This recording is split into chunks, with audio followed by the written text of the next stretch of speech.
여러분들 안녕하세요. 반갑습니다. 성실한TV 하면서 회계사입니다. 제가 지난 영상에서 국세청에서 알려주는 부동산 관련 세금 백문백답 시리즈로 계속 영상을 올리고 있는데요. 아직 못 보신 분들은 그 이전 영상을 한번 참고하시고요.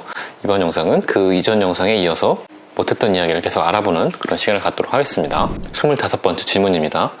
임대주택 공동명의를 주제로 이제 질문이 나오는데요. 1호의 주택을 공동명의로 임대에 등록한 경우 주택법 97조 3에 따른 장기보유 특별공제 50% 특례를 적용받을 수 있는지, 구청에 등록하고 8년 이상 임대하고 임대료 증액은 5% 이내로 한 그 주택을 말하는데요. 이 세 가지 요건을 충족한다면 주택을 공동명의로 임대에 등록한 경우에 나중에 양도할 때도 50% 장기보유 특별공제를 적용받을 수 있다는 내용입니다. 자, 이제 다음 질문입니다.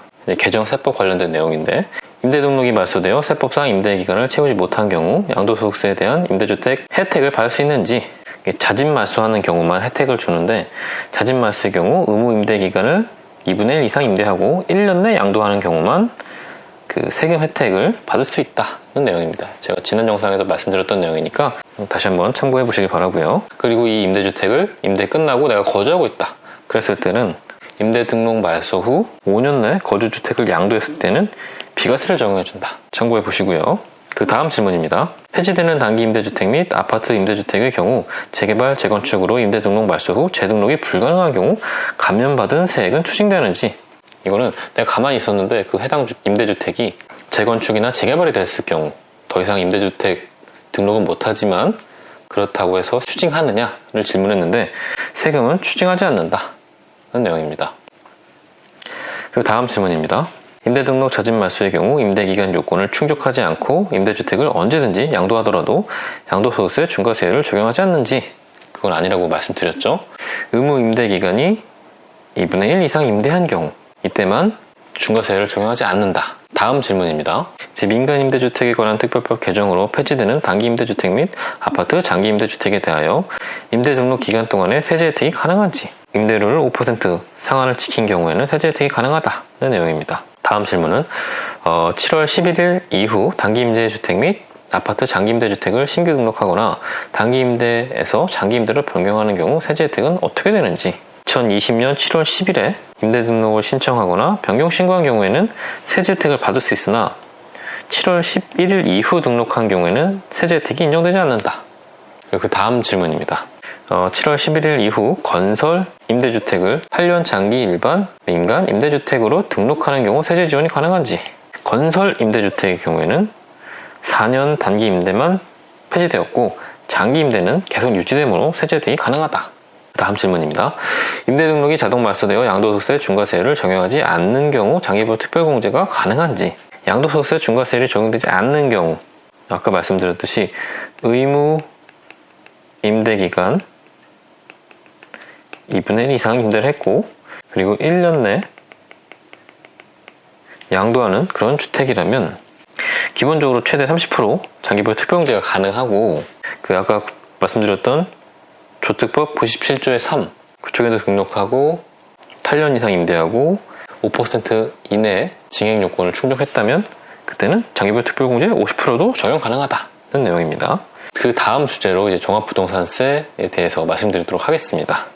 첫 번째 질문은 조정 대상 지역에 2주택을 보유하던 상태에서 2020년 9월 1일 주택 1호가 조정 대상 지역에서 해제된 경우 일반세율이 적용받는지, 이 종합부동산세는 과세 기준일인 6월 1일 기준으로 판단하기 때문에 얘는 2020년 9월 1일 날 조정 대상 지역에서 해제됐으니까 20년에는 조정 대상 지역 2주택자에 해당하고 21년부터 일반 2주택자에 해당된다. 다음 질문입니다. 3주택을 보유한 상태에서 모두 비조정 대상 지역인데 1호 주택을 임대사업자 등록한 후 합산배제 적용받은 경우 적용세율은 어떻게 되느냐? 합산배제 주택은 주택수에 포함하지 않으니까 비조정 대상 지역 2주택 소유자로 보아 일반세율이 적용된다. 그 다음 질문입니다. 부부가 조정 대상 지역 소재 주택 2호를 각각 50% 지분으로 소유하고 있는 경우 주택수 판정을 어떻게 하는지, 이 종합부동산세 주택의 지분 또는 부속토지만 소유한 경우에도 주택을 소유한 것으로 보아 세율을 적용하므로 부부 모두 각각 조정 대상 지역 2주택자에 해당한다 라고 계산을 해야 된다는 겁니다. 그 다음 질문입니다. 법인의 경우에 주택을 6억 이하 보유한 경우에도 종합부동산세 과세되는지.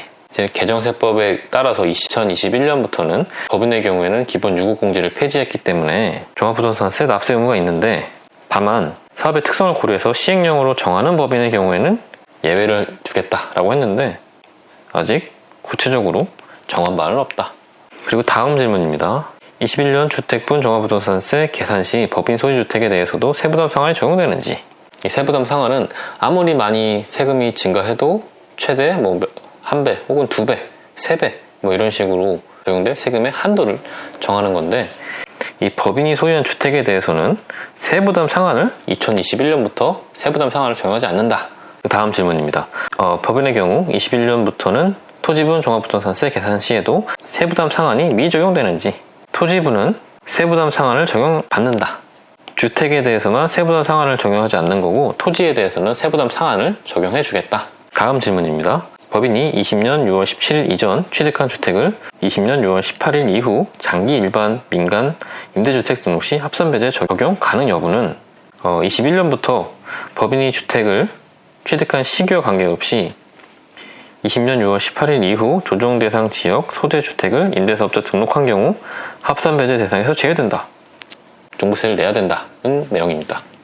다음 질문입니다. 임대주택 임대료 상한 5%를 위반한 경우 해당 임대주택은 향후 계속하여 합산배제 적용을 받지 못하는 건지. 얘는 위반한 연도와 그 다음 연도 총 2년간 합산배제 대상에서 제외된다. 그러니까 종합부동산세를 내야 된다는 내용입니다. 다음 질문입니다. 임대주택 임대료 상한 5%를 위반한 경우 기존 합산배제 적용으로 감면받은 세액을 추징하는지. 임대료 상한 5% 위반 시 기존 합산배제 적용받아 감면된 세액에 대해서 추징하는 것이나, 의무 임대기간 5년, 8년이 지난 임대주택의 경우 기존 감면세액은 추징하지 않는다. 다음 질문입니다. 개인적으로 이게 가장 문제라고 생각하는데, 부부 공동으로 1주택을 보유하는 경우 다른 세대원은 보유주택이 없는데 종합부동산세 세액공제가 적용되는지. 부부가 공동으로 1주택을 보유하는 경우 1세대 1주택자에 해당하지 않으므로 세액공제가 적용되지 않는다. 각각 6억을 공제해주지만 연령 및 보유기간 세액공제는 받을 수가 없습니다. 그 다음 질문입니다. 종합부동산세 계산 시 고령자 공제와 장기보육 공제를 받을 수 있는 1세대 1주택의 범위가 어떻게 되는지. 1세대 1주택이란 세대원 중 한 명만이 주택분 재산세 과세 대상인 1주택만을 소유한 경우로서 그 주택을 소유한 소득세법상 거주자를 말한다. 그러니까 부부 공동명의일 경우에는 각각 하나씩 소유한 걸로 보기 때문에 이런 세액공제를 적용받을 수 없다는 내용입니다. 그 다음 질문입니다. 합산배제 임대주택이 임대사업자 지위를 상속받은 경우 합산배제 임대주택 공시가격 기준일을 언제로 보는가? 얘는 피상속인, 그러니까 돌아가신 분의 임대 개시일 기준으로 판단한다. 그 다음 질문입니다. 임대주택이 아닌 종전주택을 재건축하여 취득한 신축주택을 임대주택 등록 시 합산배제 임대주택의 공시가격 판정 방법은 종전주택이 합산배제 임대주택이 아니었으므로 신축주택의 공시가격을 기준으로 합산배제 요건을 판정하면 된다. 그리고 다음 질문입니다.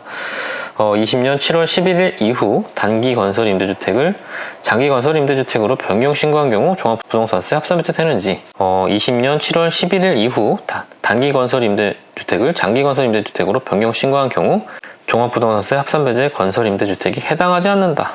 그 다음 종합부동산세 합산배제되는 장기임대주택의 의무임대기간이 늘어났다는데 의무임대기간이 몇 년인가요? 종합부동산세 합산배제 대상 장기임대주택의 의무임대기간이 종전 8년에서 10년으로 연장된다는 내용입니다. 그리고 다음, 지금 아파트를 장기 매입 임대주택 등록 시 종합부동산세 합산배제 적용받을 수 있는지. 얘는 2020년 7월 11일 이후 장기 매입 임대주택으로 신청한 아파트는 임대사업자 등록 후 10년 이상 임대하더라도 종합부동산세 합산배제 받지 못한다. 그러니까 종부세를 내야 된다는 내용이고요. 다음 질문입니다. 20년 7월 11일 이후 단기 임대주택을 장기 임대주택으로 변경 신고한 경우 종합부동산세 합산배제 되는지. 2020년 7월 11일 이후 단기 임대주택을 장기 임대주택으로 변경 신고한 경우 종합부동산세 합산배제 대상에 해당되지 않는다. 다음 질문입니다. 20년 7월 10일 이전에 장기 매입 임대주택으로 등록 신청한 아파트가 7월 11일 이후 임대사업자 등록되는 경우 종합부동산세 합산배제 받을 수 있는지. 받을 수 있다.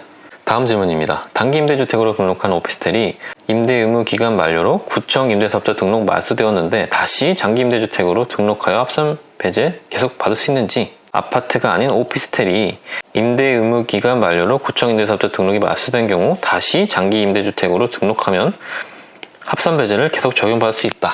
아파트만 규제하고 나머지 다른 종류의 주택은 규제를 안 해주려나 봅니다. 그 다음 질문은 아파트 이외의 주택은 지금이라도 장기 매입 임대주택으로 등록하면 종부세 합산 배제 되는지, 아파트 이외의 주택은 지금이라도 장기 매입 임대주택으로 등록하면 종합부동산세 합산 배제 된다.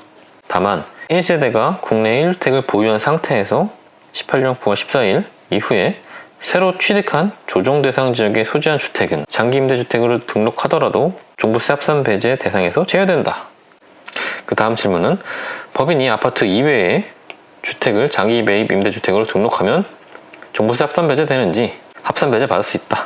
오로지 아파트만 규제를 한다. 그 다음 질문입니다. 아파트 장기 매입 임대주택과 단기 임대주택을 임대 의무 기간 내에 임대사업자 등록을 신청 말소한 경우 기존 합산 배제로 경감받은 종부세가 추징되는지, 아까 말씀드렸던 자동 말소되는 경우에 합산 배제로 경감받은 종부세는 추징되지 않는다. 그리고 다음 질문입니다. 아파트 이외에 장기 매입 임대주택의 임대사업자 등록을 의무 임대기간 충족 전에 자진 말소하는 경우 기합산 배제로 경감받은 종부세 추징되는지, 아파트 이외에 장기 매입 임대주택은 자동 말소되는 유형이 아니므로 종부세가 추징된다는 내용입니다. 그 다음 질문은 아파트 장기 매입 임대주택과 단기 임대주택은 기존 합산 배제로 경감받은 종부세를 추징당하지 않으려면 임대 의무 기간의 2분의 1 이상 임대한 후 임대사업자 등록을 신청 말소해야 되는지, 임대사업자 등록이 말소되는 유형인 아파트 장기 매입 임대주택과 단기 매입 임대주택은 임대 의무 기간의 2분의 1 이상 임대하기 전에 임대사업자 등록을 신청 말소하는 경우에도 기합산 배제로 경감받은 종합부동산세가 추징되지는 않는다. 다음 질문입니다. 2018년 3월 31일 이전 등록한 단기 민간 임대주택이 20년 8월 18일을 임대 의무 기간 만료로 임대사업자 등록 직권 말소된 경우 20년에는 합산 배제 되는지, 종부세는 아까 말씀드렸듯이 6월 1일 기준으로 판단하기 때문에 8월 18일 날 말소됐으니까 6월 1일까지는 여전히 그 임대주택으로 등록되어 있는 상태이기 때문에 20년에는 종부세 계산 시 합산 배제가 된다는 내용입니다. 그 다음 질문입니다. 종합부동산세 합산 배제된 임대주택이 도시 및 주거환경정비법에 따라서 재건축, 재개발이 되어 재개발, 재건축 후 임대사업자 등록이 불가능한 경우 합산 배제로 경감받은 종부세가 추징되는지, 이런 경우에는 추징되지 않는다. 이번 시간까지는 종합부동산세에 대한 내용을 좀 말씀드렸고요. 나머지 주제들에 대해서도 영상 만들어서 여러분들에게 알려드리도록 하겠습니다. 오늘 영상은 여기까지고요. 저는 또 다음 영상에서 뵙도록 하겠습니다.